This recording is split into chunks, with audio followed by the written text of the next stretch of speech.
কত কথা বলে যায় ইতিহাস সময়ের কানে কানে, অতীত নিশ্চুপে লেগে থাকে ভবিষ্যতের প্রাণে। নমস্কার বন্ধুরা, সাসপেন্স পয়েন্টের সাসপেন্স দুনিয়ায় আপনাদের স্বাগত। আমরা আপনাদের কাছে হাজির হয়েছি রোমাঞ্চকর কিছু গল্পের ডালি নিয়ে। চ্যানেলটিকে সাবস্ক্রাইব করুন ও শুনতে থাকুন নতুন নতুন শিহরণ জাগানো গল্প। আমি সায়নী রয়েছি আপনাদের সাথে। আজকে আপনারা শুনবেন সৌমেন পালের লেখা কল্পবিজ্ঞানের গল্প নীল রোহিণীর আলোর প্রথম এপিসোড। গল্প পাঠে শুভজিৎ চ্যাটার্জি, অন্যান্য চরিত্রে professor Mukherjee, Subrata Sur, professor Chowdhury, Soumen Pal, professor Bagchi, Prabir Majhi. Poster design the think tank. শব্দগ্রহণ ও এডিটিং তপব্রত ভৌমিক। পরিচালনা সৌমেন পাল। গল্পটি সম্পূর্ণ কাল্পনিক, বাস্তবের সাথে এর কোনো মিল নেই। কোনো ব্যক্তি, বস্তু, স্থান বা ঘটনার সাথে মিল পেলে তা কেবলমাত্র একটি সংযোগ হিসাবে ধরা হবে।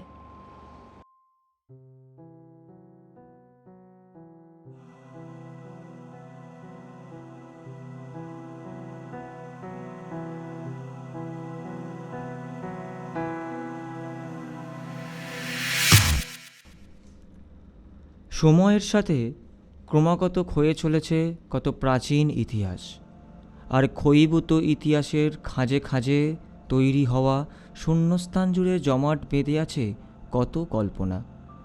অদৃশ্য ফিতের টানে হাজার হাজার বছর আগের ঘটে যাওয়া ঘটনাগুলো বাস্তবে না হোক মাঝে মাঝে ঘুমন্ত আগ্নেয়গিরির ঘুম ভাঙার মতো করে জীবিত হয়ে ওঠে আমাদের কল্পনায়। প্রাচীন ও বর্তমানের মাঝের অন্ধকারে ডুবে থাকা ছেঁড়া সুতোগুলো সৃষ্টিশীল কল্পনায় জাল বুনতে বুনতে তৈরি হয়ে যায় কত রকমের গল্প।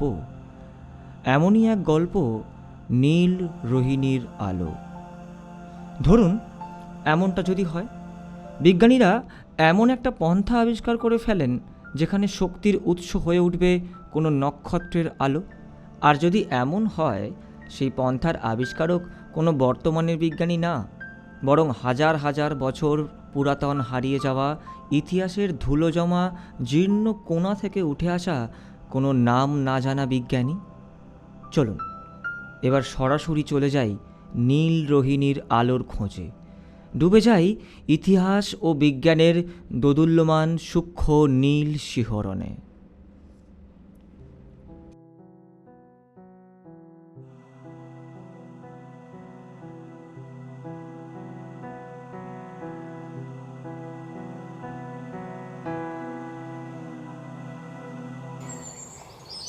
তখন পড়ন্ত দুপুর।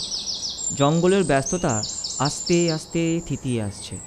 জঙ্গলের ঘনত্ব এতটাই বেশি যে এই দুপুরেও গোধূলিকে মনে করিয়ে দিচ্ছে। প্রফেসর চৌধুরীকে কাছাকাছি দেখতে না পেয়ে প্রফেসর মুখার্জি চিৎকার করে ডাকলেন, professor Chowdhury, professor Chowdhury. Professor মুখার্জির ডাকটা তখনও নীলগিরি পর্বতের গা বেয়ে ঘন সবুজ জঙ্গলে মিলিয়ে যায়নি।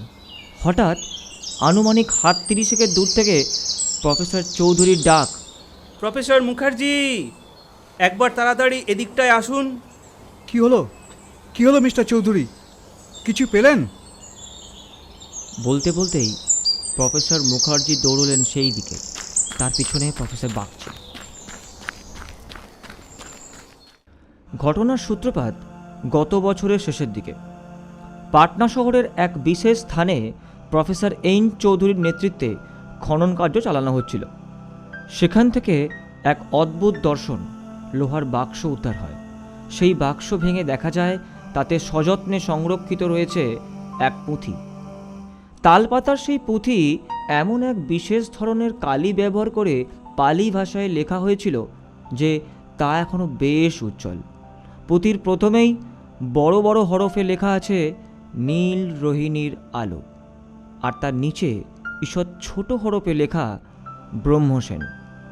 প্রফেসর চৌধুরী দীর্ঘ সময় ধরে খুব যত্ন সহকারে তালপাতার সেই পুঁথির পাঠ উদ্ধার করে বাংলায় অনুবাদ করেন। 2 লাইনের শ্লোক আকারে সামান্য কিছু ইঙ্গিতবাহী তথ্য ছাড়াও সেই পুঁথিতে আছে একটি আশ্চর্য যন্ত্রের চিত্র আছে মানচিত্র সহ তার হদিশ। পুঁথির প্রথম পাতাতেই লেখা আছে, আলোর বদলে ঊর্জা, বদলে যাবে সভ্যতা। প্রফেসর চৌধুরী এটা দেখে আন্দাজ করছেন এটি আলো থেকে বিদ্যুৎ তৈরির এক আশ্চর্য যন্ত্র। প্রফেসর চৌধুরী তার ল্যাবরেটরিতে সেই পুঁথির বয়স নির্ধারণ করেছেন। যে তথ্য পেয়েছেন তা অবাক করার মতো। পুঁথিটি রচিত হয়েছিল খ্রিস্টপূর্বাব্দ 320 থেকে খ্রিস্টপূর্বাব্দ 315 মধ্যে, অর্থাৎ চন্দ্রগুপ্ত মৌর্যের শাসনকালে রচিত হয়েছিল এই আশ্চর্য পুঁথি। তখন ছিল লৌহ যুগ। বিদ্যুতের ব্যবহার তখন মানুষের অজানা থাকারই কথা। তাহলে কি এই পুঁথির যন্ত্রটি অন্য কোনো কাজে ব্যবহারের জন্য? প্রফেসর চৌধুরী তার খুবই কাছের বন্ধু পদার্থবিজ্ঞানী প্রফেসর মুখার্জির সাথে তার আবিষ্কৃত এবং অনুবাদ করা পুঁথির বিষয় সম্পর্কে আলোচনা করলে অনেক অনেক প্রশ্ন জাগে। সেই সমস্ত প্রশ্নের উত্তর খুঁজে পেতেই প্রফেসর মুখার্জির নেতৃত্বে 3 জনের একটি দল, অর্থাৎ professor C.R. Mukherjee, professor N. Chowdhury এবং প্রফেসর D. বাগচি নীলগিরি পর্বতের কোলে মায়াকুঞ্জে উপস্থিত হয়েছেন। যদিও আধুনিক ভারতীয় মানচিত্রে এই স্থানের কোনো অস্তিত্বই নেই।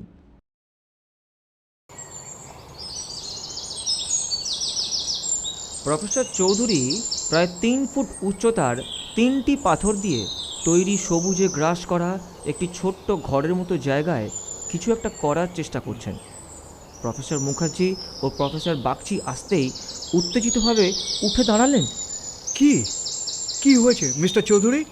Look look mister Mukherjee, there is something. কি এটা? হাতলযুক্ত গম্বুজাকৃতি পাথর এইভাবে ঘর বানিয়ে রাখা কেন? জানি না। প্রফেসর বাগচি একটি হাতল ধরে নাড়াচাড়া করার চেষ্টা করেন, কিন্তু কিছুই হয় না। এরপর হাতলটা ধরে বেশ জোরে ডান দিক থেকে বাম দিকে বল প্রয়োগ করতেই সামান্য নড়ে উঠল। আর তখনই হঠাৎ মর্মর শব্দ। 3 বিজ্ঞানী চমকে উঠে দেখলেন হাত 10 দূরে 2টি বড় সেগুনের গাছ ও তৎসংলগ্ন ঝোপ নড়ে উঠল। ভয় পেয়ে গেলেন 3 জনেই। বড় কোনো জন্তুর আক্রমণ না তো? শুধু শুধু আপনারা একটা ফিকশনকে ভিত্তি করে বিপদের মধ্যে এলেন। কি করে জানলেন এটা ফিকশন? সেই সুদূর বিহারের এক স্থানে পাওয়া একটা পুঁথির তথ্যের উপর নির্ভর করে আমরা তামিলনাড়ুর নীলগিরির কোলে এই জঙ্গলে ঘুরে বেড়াচ্ছি। রেডিকুলাস। নেহাত ASI থেকে অ্যাপয়েন্ট করেছে, না হলে কোনোভাবেই আমি এখানে আসতাম না। আপনার কাছে যে কারণগুলো কাল্পনিক সেগুলোই আমার কাছে আগ্রহের কারণ। প্রফেসর বাগচি কিছু বলতে যাচ্ছিলেন, ঠিক তখনই প্রফেসর চৌধুরী পুঁথির বাংলা তর্জমা করা কাগজটা হাতে নিয়ে বললেন, দরজা খুলবে 2.5 মোচড়ে, ব্রহ্মসেন ঢুকবে পরীক্ষাগারে। নিশ্চয়ই 2.5 মোচড় এই শিলাখণ্ডে দিলে এই স্থানের দরজাটা খুলে যাবে। হা হা হা, কি যে ছেলে মানুষই শুরু করেছে। এ কি? প্রফেসর মুখার্জি ও প্রফেসর চৌধুরী সম্মিলিতভাবে হাতল ধরে গম্বুজাকার 1.5 ফুটের শিলাখণ্ডটি ততক্ষণে 2.5 পাক ঘুরিয়েছেন এবং যে স্থানে ঝোঁক নড়ে উঠেছিল সেই স্থানে মর্মর শব্দে উল্টে পড়েছে বড় বড় সেগুনের গাছগুলো। আর তার নিচে প্রায় 2,500 বছরের লুকিয়ে থাকা পাথরের দরজাটা খুলে গেছে। প্রফেসর বাগচি বললেন, কি কি এটা? গোপন সুড়ঙ্গ পথ নাকি? মনে হয় এটাই ব্রহ্মসেনের গোপন পরীক্ষাগারের প্রবেশ পথ। প্রাচীন ব্রহ্মসেনের গোপন পরীক্ষাগারের পাথরের তৈরি বিশাল দরজা পুরো জঙ্গলে ঢাকা মাটির চাঙর ওপর দিকে ঠেলে উন্মুক্ত করেছে প্রবেশের পথ। 3 জনই দৌড়ে এগিয়ে যান সেদিকে। হাজার হাজার বছর শুয়ে থাকা একটি ধুলো পড়া সাদা পাথরের সিঁড়ি নেমে গেছে নিচে। টর্চ জ্বালিয়ে সিঁড়ি দিয়ে নামতে থাকলেন তারা। সাদা পাথরের তৈরি মাটির নিচের সেই গোপন বিশালায়তন পরীক্ষাগারের আনাচ কানাচ যত ঘুরে দেখছেন ততই আশ্চর্য হয়ে পড়ছেন তারা। এও কি সম্ভব?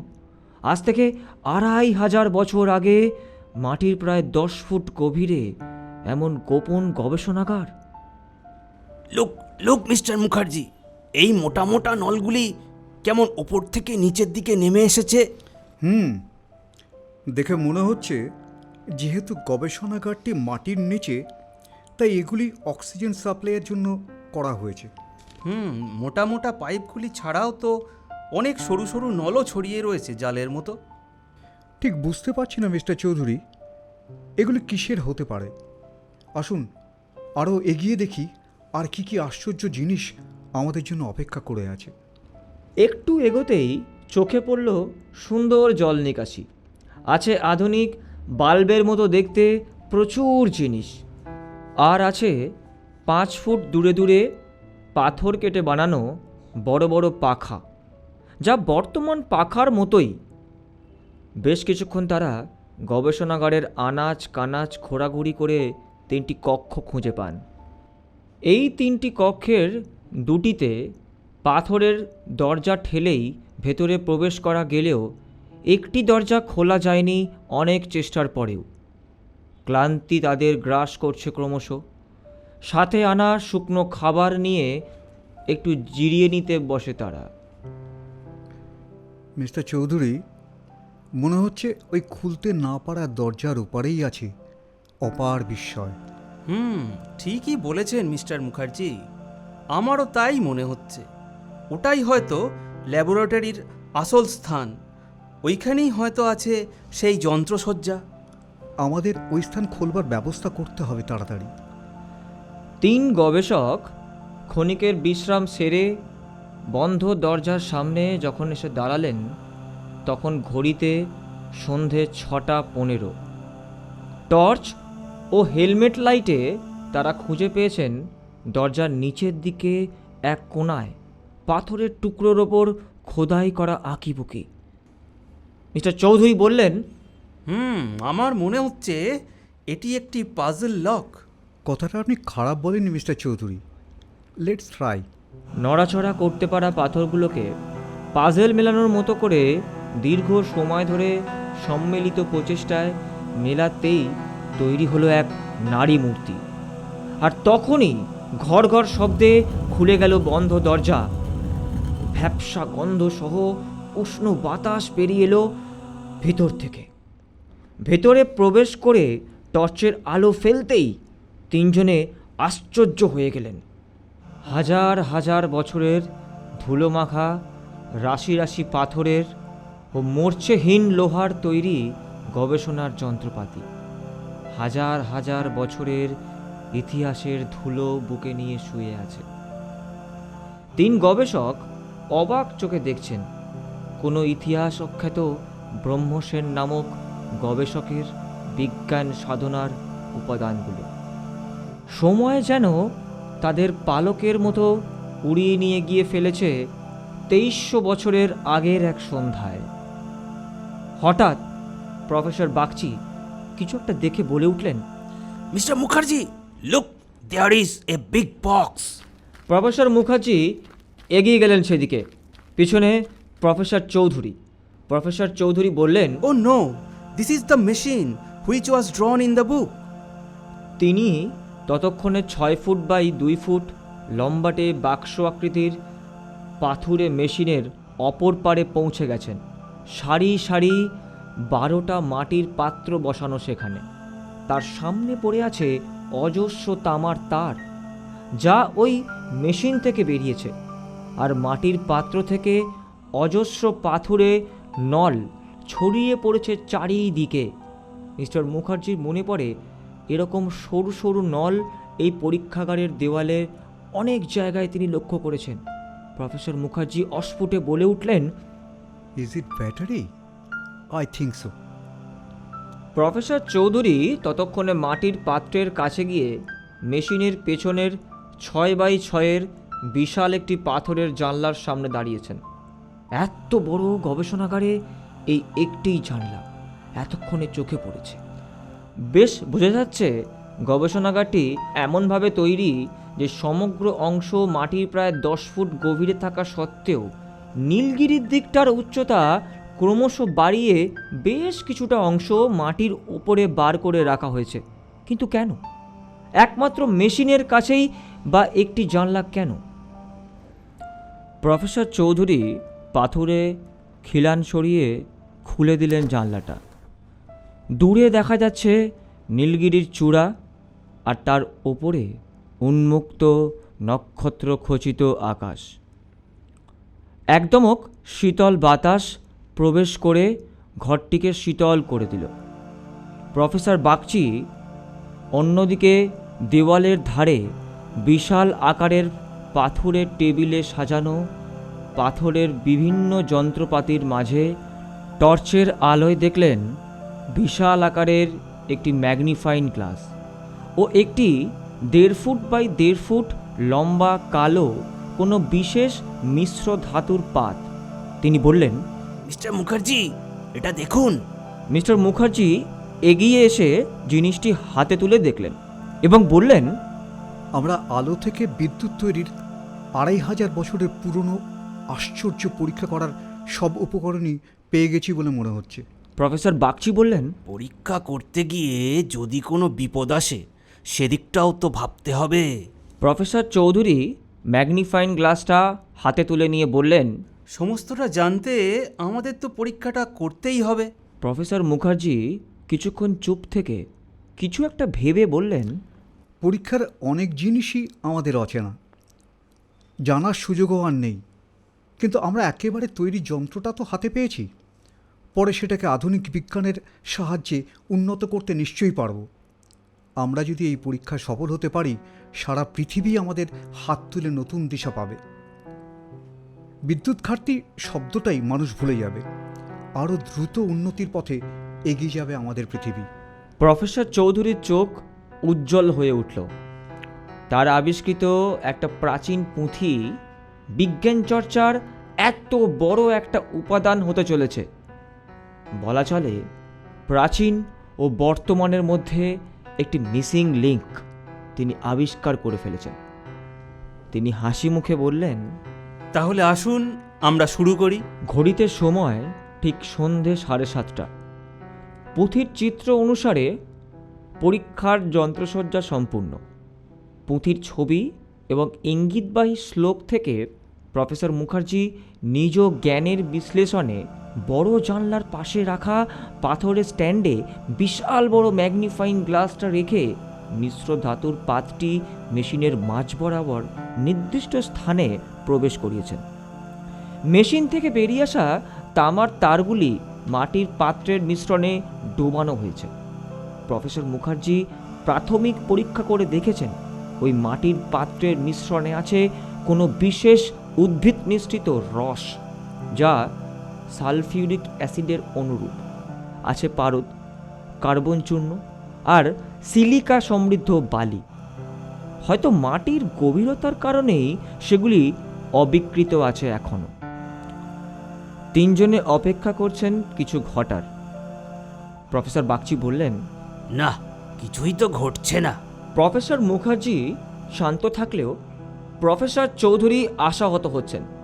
ঠিক এমন সময় জলজল করে উঠল ম্যাগনিফাইং গ্লাস।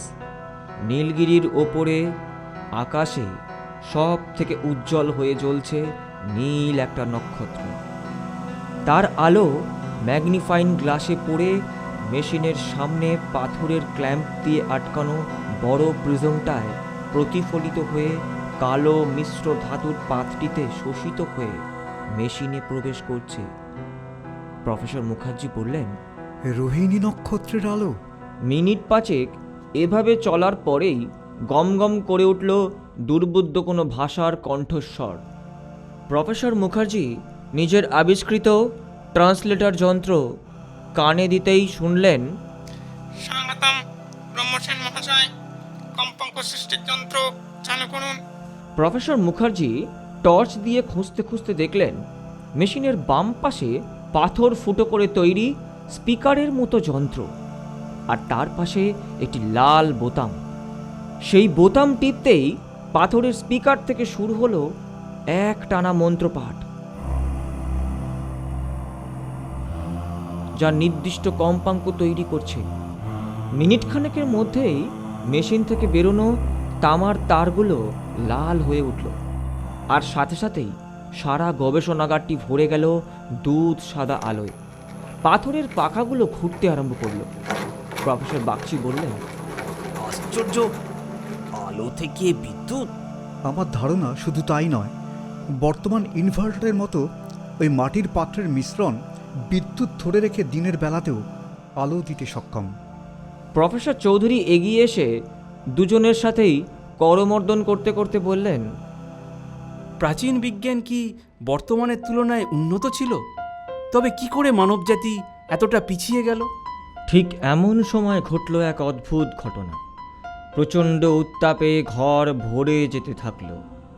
প্রফেসর মুখার্জি কানে লাগানো ট্রান্সলেটর মেশিনে শুনলেন, অনিয়ন্ত্রিত ঊর্জা, অনিয়ন্ত্রিত ঊর্জা, সঠিক মাত্রায় আলোক প্রদান করুন। প্রফেসর মুখার্জি খুবই উদ্বিগ্ন হয়ে বললেন, মিস্টার চৌধুরী, লাইট কন্ট্রোল সিস্টেমের কথা পুঁথিতে কি আছে? চিন্তিত মুখে প্রফেসর চৌধুরী না বলতেই প্রফেসর মুখার্জি আবার শুনলেন, যন্ত্র নিয়ন্ত্রণ হারাচ্ছে, যন্ত্র নিয়ন্ত্রণ হারাচ্ছে, বিপদ, বিপদ আসতে পারে। সাথে সাথেই ঘরের তাপমাত্রা অসহনীয় হয়ে উঠল। সরু সরু নলগুলো লাল হয়ে জ্বলছে। এখন তিন বিজ্ঞানীর মনে হলো ওগুলো পাথরের নল না, তাহলে তো এমন লাল হয়ে জ্বলতো না। ওগুলো নিশ্চয়ই কোনো বিশেষ ধরনের ধাতু দিয়ে তৈরি। প্রফেসর মুখার্জি পরীক্ষা থামানোর জন্য ম্যাগনিফাইং গ্লাস জানলা থেকে সরাতে গেলেন, কিন্তু সশব্দে সমস্ত আলো নিভে গেল। নীল আলো ছড়িয়ে পড়েছে ঘরের চারিদিকে, আর তার মধ্যে থেকে তৈরি হচ্ছে বিদ্যুৎ স্ফুলিঙ্গ। ক্রমশ বাড়ছে সেটা। Mister Mukherjee, mister Chowdhury, we are not safe now. Yes, আমাদের এখনই এই স্থান ত্যাগ করা উচিত। তিনজনে দৌড়ে ঘর থেকে বেরোলেন। সেই স্ফুলিঙ্গের শক্তি বেড়ে উঠেছে। বিশাল গবেষণাগারের চারিদিকে ঘন অন্ধকারে শুধু বিদ্যুৎ স্ফুলিঙ্গ। বজ্রপাতের মতো শব্দ শুরু হয়েছে। এবার গবেষণাগারের পিছনের দিকে বিস্ফোরণও শুরু হলো। প্রচণ্ড কম্পনে ভেঙে পড়ছে পাথরের দেওয়াল। মনে হচ্ছে গবেষণাগার ভেঙে পড়তে চলেছে। তাড়াতাড়ি চলুন। যতটা দূরে যাওয়া যায় যেতে হবে, বলা যায় না। এত বড় পাথরের দেওয়াল ভেঙে ভূকম্পনও হতে পারে। তিনজন প্রাণপণে বাইরের দিকে দৌড়তে লাগলেন। একসময় বাইরে আসতেই প্রচণ্ড বিস্ফোরণে চারিদিক কেঁপে উঠল। ওর সাথে সাথেই গোপন গবেষণাগারটি মাটির নিচে ধ্বংসস্তূপে পরিণত হলো। একটি বড় বিদ্যুৎ স্ফুলিঙ্গ ২৫০০ বছরের গোপনীয়তাকে চিরতরে সমাধিস্থ করে বীর বিক্রমে আকাশের দিকে উঠে মিলিয়ে গেল। হঠাৎ কম্পনে জেগে ওঠা বনের মাঝে দাঁড়িয়ে তিনজন দেখলেন শান্ত নক্ষত্র খচিত আকাশ, আর নীলগিরির চূড়ার ওপরে জলজল করছে গাঢ় নীল রঙা রহিন। এর মাঝে কেটে গেছে 2 মাস। প্রফেসর মুখার্জি প্রফেসর চৌধুরীর ব্রহ্মসেন রচিত পুঁথির পুঙ্খানুপুঙ্খ বাংলা অনুবাদটি আরেকটি কপি তৈরি করে নিজের কাছে রেখেছেন। নিবিড় গবেষণায় উঠে এসেছে অনেক সম্ভাবনা, রয়ে গেছে কিছু প্রশ্ন যার উত্তর আর কোনোদিন পাওয়া যাবে না। প্রফেসর মুখার্জি এখানেই থেমে না থেকে 4টি দেশের বিজ্ঞানীদের সাথে একটি নতুন প্রজেক্ট ইন্টিগ্রেশন, সংক্ষেপে প্রজেক্ট আই শুরু করতে চলেছেন। এই প্রজেক্টের মূল উদ্দেশ্য পৃথিবীর নানান দেশে ইতিহাসের গর্ভ থেকে তুলে আনা বিভিন্ন আশ্চর্য প্রাচীন আবিষ্কারগুলি, যেগুলি কেবলমাত্র দুর্বোধ্য ইঙ্গিত হয়ে রয়ে গেছে, সেগুলিকে আধুনিক বিজ্ঞানের দ্বারা পুনঃপ্রতিষ্ঠা করে মানবজাতির দ্রুত উন্নয়ন। প্রফেসর মুখার্জি বড় স্ক্রিনের সামনে বসে ভার্চুয়াল আলোচনায় একে একে যুক্ত হয়েছেন মার্কিন যুক্তরাষ্ট্র, ব্রিটেন, অস্ট্রেলিয়া ও জাপানের বিজ্ঞানীরা। সকলেই নিজেদের দেশের হারিয়ে যাওয়া চমকপ্রদ আবিষ্কারের কথা বলছেন, নিজেদের সেই বিষয়ে গবেষণার কথা বলছেন, কিন্তু মাঝে মাঝে অনেক উত্তরহীন প্রশ্ন ঘোরাফেরা করছে। প্রফেসর মুখার্জি বললেন, It's time to make the time machine. And I am on the last stage of making this machine. Hopefully, we will get all the answer. বাইরে তখন মেঘমুক্ত আকাশ, সেই আকাশে চকচক করছে অজস্র নক্ষত্র।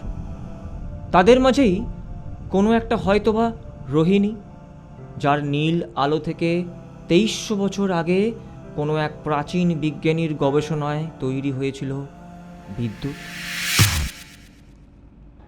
আপনারা শুনলেন নীল রোহিণীর আলোর প্রথম পর্ব। খুব তাড়াতাড়ি আসতে চলেছে এই গল্পের দ্বিতীয় পর্ব। সঙ্গে থাকুন, চ্যানেলটিকে সাবস্ক্রাইব করুন ও পাশের বেল আইকনটিতে ক্লিক করে দিন নতুন নতুন রোমাঞ্চকর গল্প পেতে। আজকের মতো এই পর্যন্ত। নমস্কার।